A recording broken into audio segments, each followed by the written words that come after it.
एक छोटे से खेत में एक जवान लड़का और उसका दादा मिट्टी खोद रहे थे।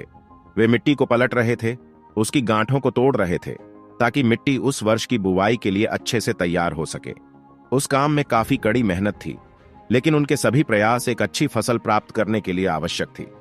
बूढ़ा आदमी अपने 70 की उम्र में भी अच्छी तरह से कड़ी मेहनत कर रहा था। हाँ, थकान से वो काफी हद तक हाँफ रहा था। हर प्रहार के जोर से उसके माथे से पसीना टपकता था, लेकिन फिर भी वह शिकायत नहीं कर रहा था।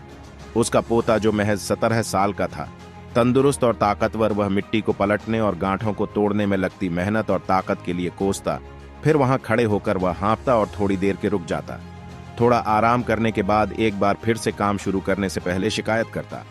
थोड़ी देर बाद युवा पोता देखता है कि उसके दादाजी ने जितना काम कर जमीन को तैयार किया, वो खुद ने की तैयार की जमीन से बहुत ज्यादा है। दादाजी, जब आप इतने बूढ़े हो, फिर भी आपने मुझसे इतना अधिक काम कैसे किया? पोता अपने दादा से पूछता है। दादाजी ने उसे जो जवाब दिया, उसकी उसे उम्मीद नहीं थी।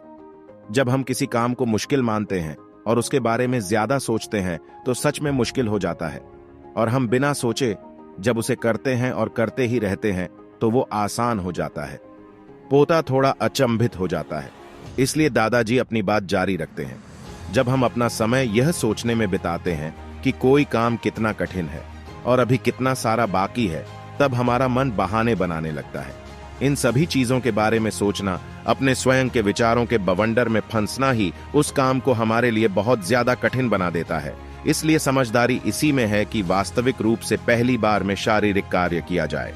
जब आप तय किए काम के बारे में ज्यादा सोचते हैं और अपने दिमाग को नकारात्मक विचारों पर ध्यान केंद्रित करने की अनुमति देते हैं, तो आपकी गति उस काम को करने के लिए अपने आप धीमी होते जाती है। अगर आपको किसी भी काम के दौरान सकारात्मकता बनाए रखना चाहते हैं, तो आपको तुरंत उस काम को शुरू करना चाहिए। और अगर देखना और सोचना है तो जीतना आप आगे बढ़े, यानी कि जितना काम आपने अच्छे से खत्म कर लिया, उसे देखे ना कि जो बाकी है उसे उसके बारे में विचार करें। ऐसा करने से एक सुखद और सकारात्मक एहसास आपको उस काम को लगातार करते रहने की ऊर्जा देता रहेगा।